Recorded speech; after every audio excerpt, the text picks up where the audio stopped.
In June 2025, the world came dangerously close to a global war. Missiles flew, airstrikes shattered cities, nuclear fears gripped the world. Iran and Israel, two powerful enemies, went head to head in one of the most deadliest conflicts the Middle East has ever seen. Both sides claimed victory, but actually who won? Let's break it down what really happened in the Iran-Israel war and why the answer isn't simple as you think. Now let's talk about how it all started. It all began on the morning of June 13, 2025. Israel launched Operation Rising Lion, a massive airstrike targeting Iran's nuclear sites. Why?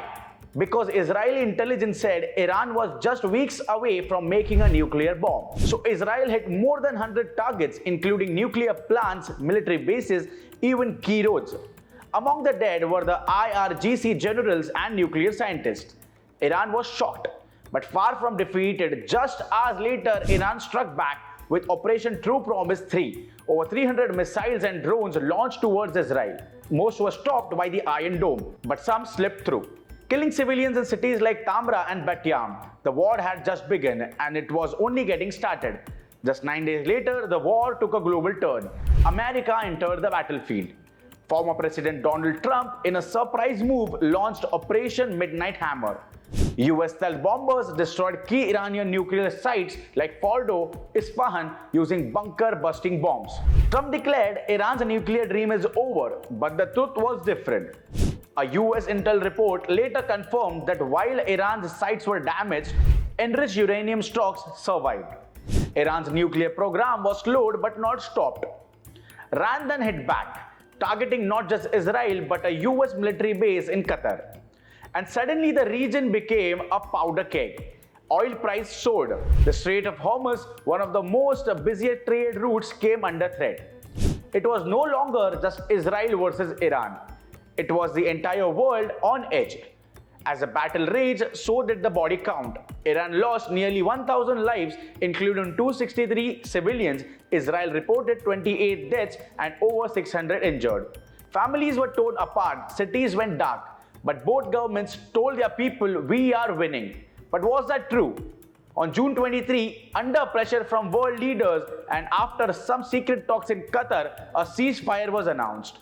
Trump brokered the deal but later said they don't know what to do next. Even after the ceasefire, both sides violated terms. Missiles were still quietly launched and both claimed that they had won. Netanyahu said Israel had crushed Iran's nuclear dream.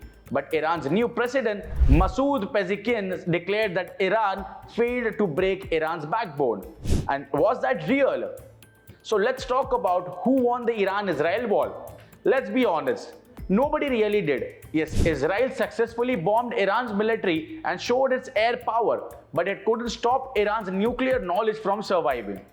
And it proved that even when high-tech defense in its own cities aren't fully safe. And what about Iran? It showed a surprising strength, launching coordinated missile attacks and keeping its nuclear team alive. But it suffered massive damage, global isolation, and lost nearly 1,000 people. Its victory came at a high price. Right now, there's silence but not peace. Iran's nuclear ambitions are far from over. Israel's enemies like Hezbollah and the Houthis may still rise, and the US is watching closely. The war wasn't just about missiles, it was about pride, power and survival. And as long as both nations stay on this path, the next war may not be far away. Who won? Maybe we should ask who lost more. This is Gaurang Kadam for Lokmat Times. If you found this breakdown eye-opening, don't forget to like, share and subscribe to our channel for more explainer videos like this one. Stay alert, stay informed.